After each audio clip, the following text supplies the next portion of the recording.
So I've always heard of like chakra energies, this and that, blah blah blah, and like these things being used to help you out and like give you positive energy and healing. But what I've never seen is the science behind it. Now I think it's complete bullshit. I think the science behind using sounds to heal you, I think it's some anime shit. I really do, and there's no way in like just I just don't see how it works, and I want to see the science behind it. And this video by Wall Street Journal, a very reliable source, should tell me exactly what I need to know to like Living in New manage all York, you this. feel like you're constantly bombarded with stressful sounds 24/7. It sounds like it. New York sounds like a fucking So can awful sounds place like to live, these but I do want to live there. help with stress management and anxiety? To get answers, I went to a university lab to get hooked up to a brain recording device. Feels good. And track my heart rate at a sound bath in Brooklyn. During All right, so basically, that's pretty funny, honestly. Like, I made sure I was like full of anxiety. Like I got bills, debt, no job. Made sure I was full of anxiety. Then I came here. That's the real baths or test. sound meditations, a facilitator like Matan Shalvit plays instruments. Those are nice sounds. Those are very nice sounds. Like yeah. So the idea is to really listen to the instruments, trust yourself, and let go. Okay, I see it. So essentially, just listen to chill music and chill out. That's the entire advice. Nice. Yeah, love that. For the nearly 2-hour group session, Matan told us to move as little as possible. 2 fucking hours. Holy That was shit. actually easier than I anticipated. At that point, just take a nap. You're paying this guy to take a nap. That's all you're doing. There is never same feeling. There is never the same trip. It's always different. It kind of felt ominous and scary, but then also like really grounding, and that was unexpected but nice. I mean, you go to a place, To understand blindfold the yourself, science behind listen to how sound music. affects the brain and body, I don't see how that traveled would to be bad. Yale University in New Haven. There, I met AZA Alsop, a musician and neuroscientist who studies the effects of music on the brain. That's a cool study. What sound That's a really baths cool are fucking study. tapping into as well is this idea of meditation. It's sort of getting your mind into a place that is more still. AZA and Matan told me that music helps us get into a meditative state more easily. But I feel like that's not new information. You know what I mean? Like, if you've ever been like in a stressful, sad, or like in a bad spot in your mind, and you listen to music that you like, and it helps. I'm not gonna say it fixes the problem. Obviously, it doesn't. You know what I mean? But it helps. I feel like this is not new science. Like, if that makes sense. But paying to have that be done to you is what I just don't understand. Which is why I'm watching this. Some of it we think is the actual physiology. So the fact that your heart rate is now slowing down, your breathing is slowing down when you have these very long sort of tones. During my sound meditation, Matan Obvious- played tones that lingered for a long time and that were bright and light. I love that move, honestly. That's a crazy move to be playing with the instruments. So right now I hear a lot of longer, higher frequencies. Some studies have found that sounds like bees stimulate the parasympathetic nervous system.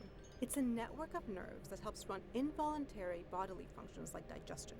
When the activity of the parasympathetic nervous system increases, blood pressure and heart rate go down, and Yo, that's crazy. So the brown note might be real. Like, the note where like you play it perfectly and you shit yourself might be fucking real. That's crazy. feel more relaxed. That's the most I've learned about this. During my visit, I tried out a session of AZA's online music mindfulness study. In his participants, he's seeing lower levels of perceived stress. I was surprised that I also felt calmer and more relaxed here. But even why? though the setting wasn't as soothing as the yoga studio. Obviously, because it's just soothing music. That's just how soothing music fucking works. But music can also be intense and bring up unsettling emotions. The harmonics are a little bit more dissonant. There's a little bit more tension there. In some cases, sounds with these qualities can even activate the amygdala, which is involved in our fear response. We Bloodborne? feel that emotion, we might cry or have some sort of cathartic experience.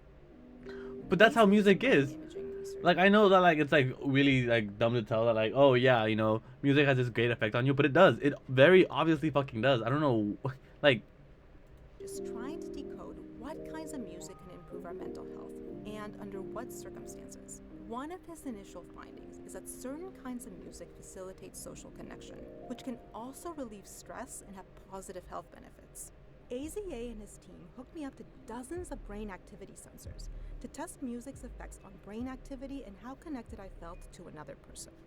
That's actually interesting. That one's interesting, In actually. this case, head of the Brain Function Lab, neuroscientist Joy Hirsch.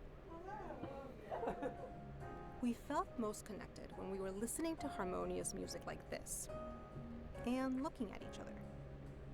That's in part because the temporal parietal junction, an area that helps with social information processing, is more active. And it's less active when the music is dissonant. Well, I feel like that's kind of also very obvious, if that makes sense. Feeling connected is important because isolation is a growing mental health problem. True, very true. 58% of Americans say they're lonely. Respect. That figure is even Mad higher respect. among Hispanic and Black adults, for whom ACA Yeah. and other experts say there are big unmet mental health needs. That's not surprising, One honestly. barrier to accessing sound meditation sessions and their potential benefits is cost. The other is time.